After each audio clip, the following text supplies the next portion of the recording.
What's going on, everybody? It is your man, the Big Dog, and welcome to episode 105 of the Doghouse. That's right, baby. 105 episodes, and I still have not gotten banned. Isn't that great? Anyway, thank you so much for being here with me, whether you are watching on YouTube or here live on Twitch. So let's get into it. So, first thing we're going to do is we're going to talk a little bit about Forspoken. We're not going to go too deep into that, don't worry, because I know you guys don't want to hear about it, but I just wanted you guys to see why people don't like this game. Or a little bit of a real idea. Well, looks like this is the place. Seems like it's seen better days. Well, you're not going to find what you're looking for out here. I know.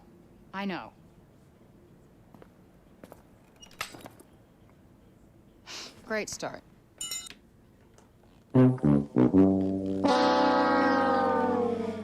Oh, fucking hell. Destruction and corruption are forms of creation in themselves. Wow, you sound like a serial killer. Can I also say that animations look really bad? And this is supposed to be a next-gen game. What? Destruction and corruption are beautiful forms of creation in themselves. I don't sound like that. You absolutely sound like that. Oh my You fuck. absolutely sound like that. Yeah, see? Two can play at that game. You're fucking stupid. Jesus. This is... Homer! Girl, come on, we gotta go! Who names a female cat Homer? Homer is a male's name. Like, why would you do that? Gotta find Homer first. Fuck the cat. Get the freaking bag and get out of there. Gotta find Homer first. Homegirl, pick up the money and then find the cat. Gotta find Homer first. Jesus Christ. Homer! Come on, baby! Jesus. Homer! Holy shit. The cat's like, you should have gotten the money, you idiot. Okay, we gotta get out of here. Now! No!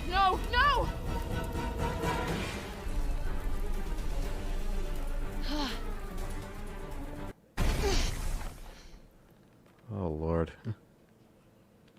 Did I just do that? Well, definitely with my assistance. I did not just do that. We did. I just moved shit with my mind. Perhaps our connection has somehow awoken some abilities. I just moved shit with my mind. I just keep hearing aye. I just moved shit with my freaking mind! Alright. You guys get the point. This game is cringe. Ugh. Well. So. For those of you who don't know, Blast is one of my trusted mods on my Twitch channel. And he has sent me a video titled, "The has been cancelled, here's why." And I'm going to go into this video hoping it's fucking... I really hope this is a troll. If not, I'm going to be very upset. The word "the" is canceled, according to the Associated Press. The AP, which through its style book that sets the tone for a lot of journalism and public writing, has become more and more woke in recent years. The AP says, quote, "We recommend avoiding general and often dehumanizing the labels, such as the poor, the mentally ill, the French, the disabled, the college educated. Instead, use wording such as people with mental illnesses, and use these descriptions only when clearly relevant."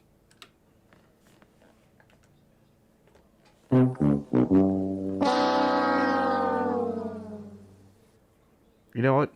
I'm gonna press it again.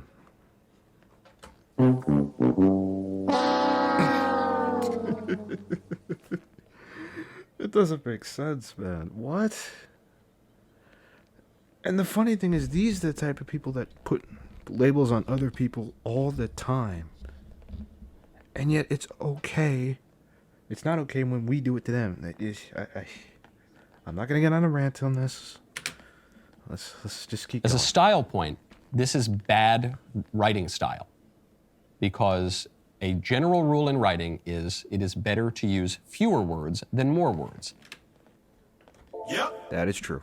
Cut out unnecessary words, close up space, and generally speaking, your prose will improve. Political very correctness true. tells you to use lots of extra needless words, to use euphemisms instead of clear language, and confuse everybody. But clear writing says be succinct, be concise, be precise. The AP also doesn't follow its own advice. Ezra Levant over at The Rebel pointed out that the AP has regularly referred to the unvaccinated, probably because it wants to dehumanize the unvaccinated. Yep. That's true. That's very, very true. And they're not the only ones that do that either. But you're not allowed to use those labels for anybody else. And everyone's covering this as an example of political correctness run amok, which in part it is. But there is something deeper going on here behind the move to take away these group categories, the poor, the disabled, the college educated. And it's something that infects, it's a mind virus that has infected the left particularly, but it has infected the right as well, which is that this is a consequence of liberalism. This is an attack on group identity per se. This is a logical extreme of the liberal idea that we are all fundamentally individuals, not members of a group. I just saw this. I just saw this. That's actually kind of funny. I gotta buy me something like that. Maybe I'll get a mug that says I hate myself like it says here. Let me know. Anyway. I know that a lot of conservatives and self-described conservatives, particularly of the last 50 years, have grounded their political views in individualism. But that is not a conservative idea. That is a liberal idea. He's not wrong. You could say, well, it's more of a classical liberal idea. Some people would say it's actually much more of a modern liberal idea. The classical Enlightenment liberals who talk about the sovereignty of the individual, or the modern progressive liberals who talk about how we have ownership of our body, and if we want to chop off our body parts, that's our right, because we're individuals. I love how you just glossed over. We can't be defined by our social mores or our laws or our customs or even our families. No, by golly, we can't be defined even by our biological sex. No, sirree, we're individuals. Well, all that obsession with individualism, that is a lib thing. The conservatives believe, with the ancients, with Aristotle, with Christianity, with the greatest thinkers of all time, that man is not fundamentally individual, but man is a social animal. Man is a political animal, that we find our identity in society with other people, that we find our identity in our families, in our communities, in our duties and our obligations and our role in the world. The French, the college educated, the disabled suggests that people can be categorized in groups. Obviously, that's true. Obviously, there are distinctions between groups of all types of groups. The liberals don't want to admit that. They don't want to admit that there are such things as group characteristics, group behaviors, group dynamics. But obviously, there are, and you see it reflected. I mean, this is the entire point of my book, Speechless, Controlling Words, Controlling Minds, which is available now, #1 national bestseller. Where is it, guys? Get on the stick. Okay, fine. Good grief. We got producers sleeping over here today. And this is the whole point of my book, Speechless. I need producers, but I don't make enough money for that.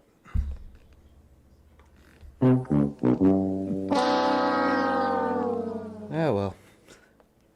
I say technically Blast, you're my producer. Technically. Is that the way that the libs win the culture most effectively and most consistently is not by passing big laws and not by having big flamboyant campaigns. It's by subtly changing our language to make us accept their incorrect premises before we even begin a debate. So if we say, okay, we're not going to use the anymore to refer to people, we are accepting the premise that people are fundamentally individuals, that groups have no shared characteristics, that groups are not a real and politically illuminating category. But of course, that is not the case. Speaking of journalism, great story right now out of BuzzFeed that Oh, boy. has really proven Not BuzzFeed. Oh, no. Nostradamus more and more correct every day this week, which is that we started off talking about how AI passed a business school test, business school exam. And that was the big headline. An AI chatbot passed a Wharton Business School exam. Wharton is probably the best business school in the country. That reminds And me. I said, you know, it's not just going to be business school. You're going to see this for lawyers. You're going to see this for doctors. What happened? The very next day, headline, the AI chatbot passes or gets very close to passing bar exams and medical licensing exams. Okay, and I said, the takeaway from this is that the elites are going to tell you that automation and artificial intelligence and technology, that's going to get rid of lots of jobs. It's going to render whole segments of the population useless, the way that someone like Yuval Harari and others associated with the World Economic Forum describe this is they'll say, oh, these useless people, these blue-collar workers, these unskilled workers, we're just going to apply them with drugs and video games, make them go away because technology is going to make them irrelevant. And I said, that's not true. In some limited cases, that might be true. But the real people that technology will render jobless, it's actually white-collar workers. It's actually managers who would go to business school. It's actually accountants. It's actually some lawyers, some doctors for certain basic programs. And now we're finding out that the people who need to go learn to code or go get another job, it's going to be journalists, because BuzzFeed has just announced that it will start using artificial intelligence to create content. Not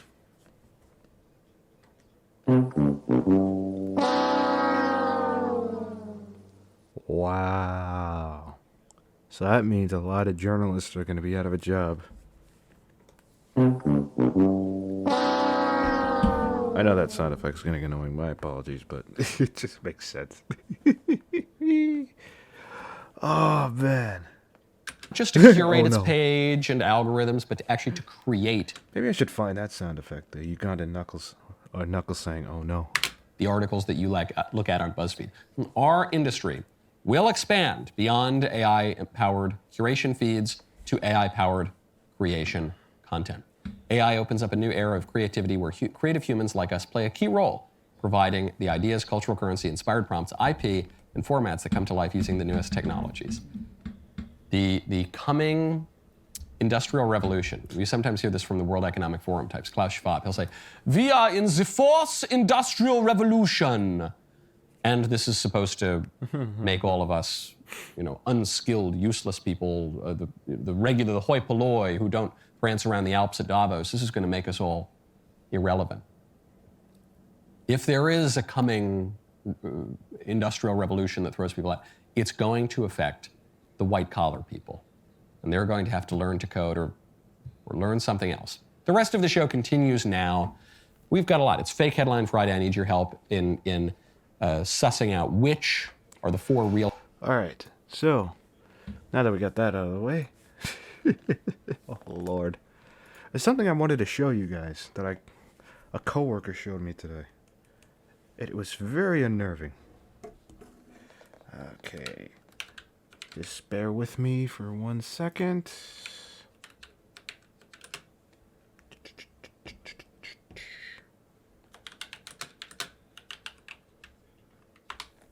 Bear with me. Oh, here it is. Here it is.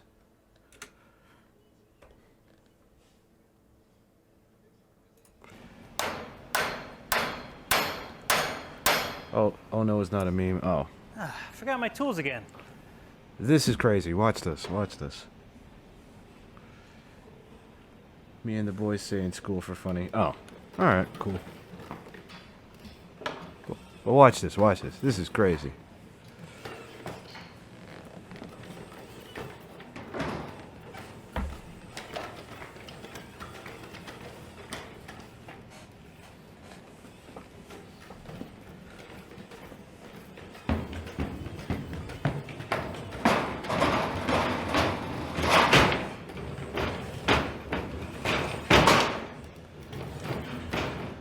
Now watch this next part. Watch this. Watch this. Watch this.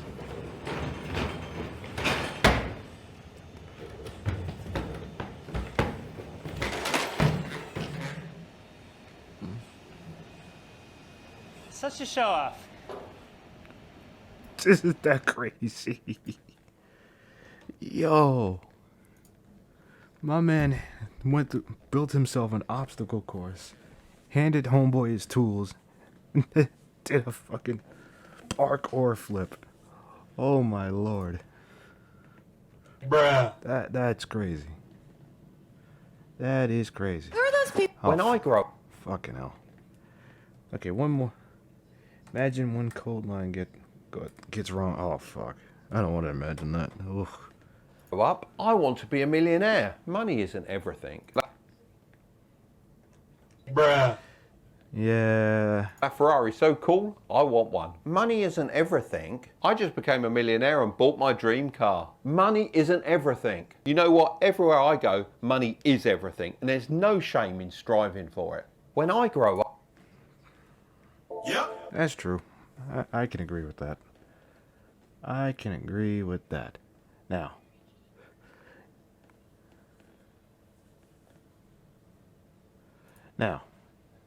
This is another thing I want to show you guys real quick. I'm not going to play the whole video, but this is just very strange. This is Lorenzo. He fell in love with Jenna. I think my favorite thing about Jenna is her ability just to embrace who By the way, the guy who made this vid is a multi-millionaire. Oh yeah, I can imagine that. she is as a puppy. Bruh. God damn. Oh my god. Puppy play is extremely important in my relationship. That's where a lot of like my Jesus Christ. love languages lie. Despite living a puppy dream, this canine couple have had to deal with some harsh judgment. I can see why. Oh no. Oh my god, oh my god, oh my god. This is what I'm gonna say. And you guys are gonna hate me for saying this, but I have to say it. I really hope she has knee pads. Bruh. Oh my god. And I don't mean that to be mean, but come on. All that crawling around, that's gotta be bad for your knees. Bruh. Like, my dad's had a bad knee for years. He finally got it replaced, but shit. The guy is the one who goes in drunk areas to ask for N-words for a vid. Wait, what? What? Is that true? And his YouTube channel's name is Sus. Oh my god, now I gotta find this. Now we gotta find this. Holy shit.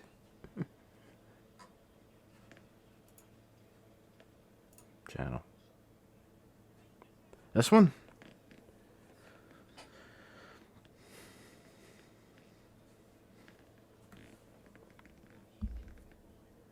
Oh. You linked it, thank God.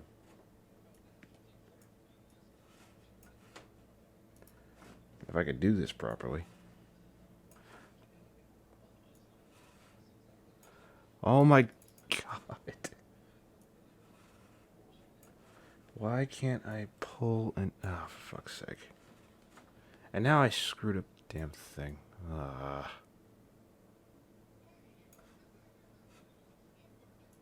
Hang on. I gotta fix this now. Shit. There we go. Shit. Have you heard of Adam and Eve? Hey, this seems familiar.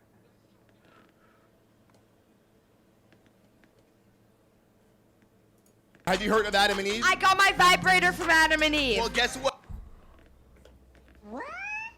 I don't think that's what he's talking about. But then again, what do I know? You could have saved 50% off if you use My code. vibrator just broke, so I need a new one. If you use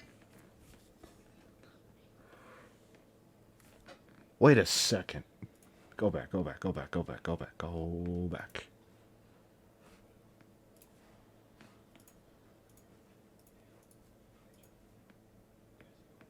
Oh boy. That is insane. They do look very similar. What? This is crazy. That is crazy.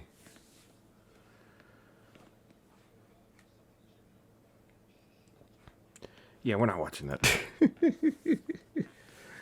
I've shown too much haram on this channel. But Like out of their mind. When we're in public, it can be a little bit.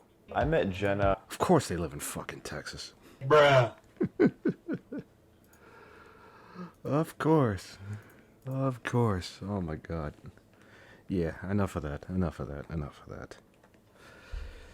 Ah. Calm down. We're not watching the rest of the video. I think I've scarred you all enough. Now, I think you put in another video a little minute ago. Where is the link? Where is the link? Where is the link? Here it is. What is this? Let's talk for a moment about... Oh, hey, Critical Drinker. I think I saw this video, but let's watch it. Why not? Let's watch it together. cliches. Ideas, expressions, or situations that get repeated and overused to the point where they become tiresome, predictable, and boring. Like the movie villain who pauses at the moment of victory to explain his diabolical plan. Yeah, that's a thing. Awkward, unattractive, socially inept guy who somehow ends up with a smoking hot girlfriend. Or the aging, cynical cop taking on one last case before he retires. Or the modern remake of an old IP that race and or gender swaps the majority of its characters, makes women the driving force behind every narrative event, introduces gay romance where none existed before, and makes straight white men the target of every single piece of mean-spirited humour from start to finish. Which brings me neatly along to Velma, an HBO remake of the classic Scooby-Doo TV show from the 1970s about a team of mismatched teenagers who travel around the country in a van solving local mysteries. Oh man, that cartoon show was amazing. It was amazing. There was Fred, the suspiciously fashion-conscious leader of the team who was always on the lookout for another case to solve. Daphne, his beautiful and accident-prone girlfriend. Velma, their geeky and awkward but highly intelligent friend from high school. Shaggy, a cowardly stoner who often ended up being chased by whatever ghost or monster was on the prowl that week. And of course, his talking doggo Scooby, who was always on the lookout for another snack. Yeah, don't think too much about it, just go along with it. It was a show that Yeah, it's a cartoon. Don't think too much about I could it. best describe as light-hearted, campy and well-meaning fun, with a neat and surprisingly wholesome message about the value of friendship, people from different backgrounds working together, and the importance of logical thinking and looking beyond the obvious to see the truth of a situation. Now, allow me to transport you into the horrifying nightmare that is modern entertainment, with the release of Velma, a kind of high school drama and theoretical comedy about the origins of the mystery team, and if you look closely, you may notice a few subtle differences from the original show. Like the fact that Velma is now an acid-tongued, race-swapped lesbian. Daphne is now a bitchy mean girl and half-Asian drug dealer living with her two mums. Oh god. Bruh. I can't do this, man. Shaggy is now a black high school news reporter for some reason with an unrequited crush on Velma. Why? And because the show needs an object of mockery, Fred is now a mentally challenged, hormone-deficient rich kid who's so spoiled that he literally doesn't know how to cut up the food on his own plates.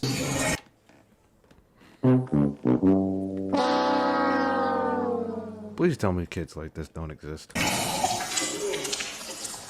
Oh my Yeah, he never had a crush on Velma in the original cartoon. god, I don't I feel like understand I'm having some kind of existential crisis here. I mean, this This is real. This is a thing which actually got made. Someone wrote all of this stuff down, people edited and refined it, a big room full of experienced executives greenlit it, and whole teams of voice actors and animators and video editors helped to turn it into reality. Millions of dollars were spent on this professional production that people genuinely believed was going to be a worthwhile artistic endeavor. You know, the funny thing is, Daphne's voiced by Constance Wu, who was actually a fairly decent actress, who was in my opinion, yeah, let me show you what she looks like. For fuck's sake. There it is. Constance Wu. Fuck. I hate these damn things, man. There. That's Constance Wu.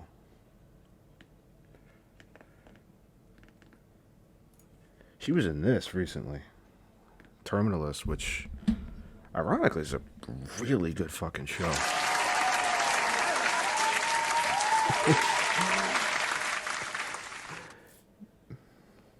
They make it make sense. She went from arguably one of the best shows out right now to this.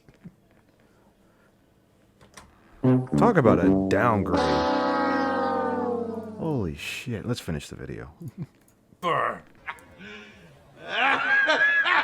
Honestly, I thought She-Hulk represented the creative nadir of modern entertainment, but Oh, don't get me started with that one. if Velma's taught me anything at all, it's that no matter how far we may sink as a culture, there's always some horrifying new low that we can descend into. I think Velma may actually be one of the most repulsive, creatively bankrupt, nasty, mean-spirited, and reprehensibly terrible things I've ever watched in my entire life. The basic narrative, and I stress the word basic here, is that a string of gruesome murders in the local high school draws the attention of Velma Dinkley, a geeky and unpopular teenager who finds herself as the prime suspect. Velma's still haunted by the disappearance of her mum years earlier, but eventually resolves to start investigating, with occasional help from her former Stop the vid.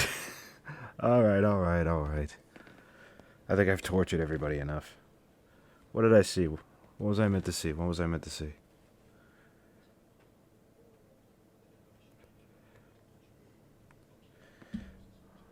Oh, yeah, I saw that. This is supposedly an adult friend cartoon. Daphne and local soy boy Shaggy. Ouch. That hurt. I mean Norville. The trail seems to lead to Fred Jones, the local rich kid who has both a motive and an unpredictable personality to back it up. But was he really responsible for the murders, or is there something else at work here? Clearly Yeah. the intention with Velma was to delve more deeply into the relationships and personalities of these characters, giving us more That's the weird thing.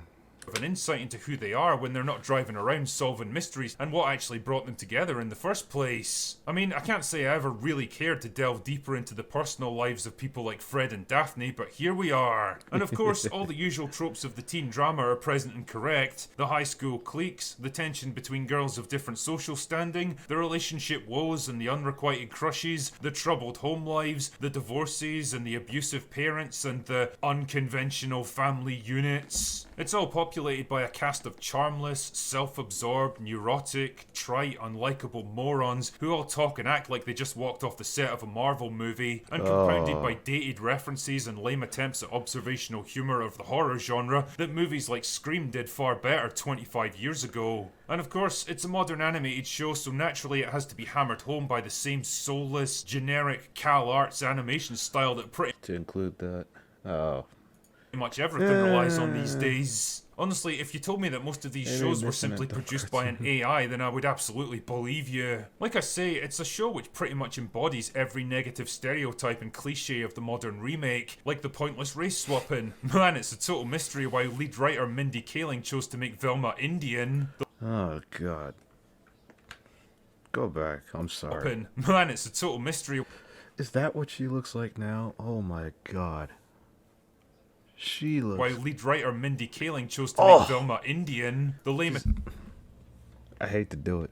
That's nasty. That's disgusting. Attempts at snarky observational MCU-style humour, the overuse of gay romance, and the constant attempts to work in cultural references that became dated about 5 minutes after they happened. And what's truly baffling about this show is that it tries to wrap all this stuff up in what it believes is a package of ironic, self-aware, postmodern humour. You can't spend half your time criticising the tropes of storytelling while embodying the very cliches of modern He's not wrong. remakes that people are so sick and tired of. Now, all of this would be bad enough, resulting in simply another forgettable remake of something far more popular, but the thing that really struck me about Velma is the sheer bitterness and hatred that seems to radiate from it. You really get the sense that this is some kind of emotional colonic irrigation for the writers, like you're witnessing a whole lifetime's worth of petty resentments, jealousy, personal grudges, and bitter regrets being vomited up onto the screen in front of you. I don't know if they had a really tough time in high school or something, but I can't shake the feeling that the whole thing is some kind of coping session against anyone who was more rich, more successful, more popular, or more attractive than them. Either way, the attempted humour in Velma just comes across as hateful and nasty instead of funny and insightful. And man, what a weird target for something like this. Like I say, the original Scooby-Doo had a pretty wholesome message about a group of friends from different backgrounds learning to work together to overcome challenges. They each had their own strengths and weaknesses, and no one member of the group could solve the mystery by themselves. It taught kids that every individual has value, that you shouldn't judge a person's worth based on superficial characteristics. But of course, this being a modern remake produced by professional victims with ingrained grievances, the diverse female main character has to be the singular genius who triumphs against the odds, and everyone else just kind of orbits around her, entranced by her all-conquering awesomeness. And of course, the rich white guy is always on hand to be the butt of every single joke.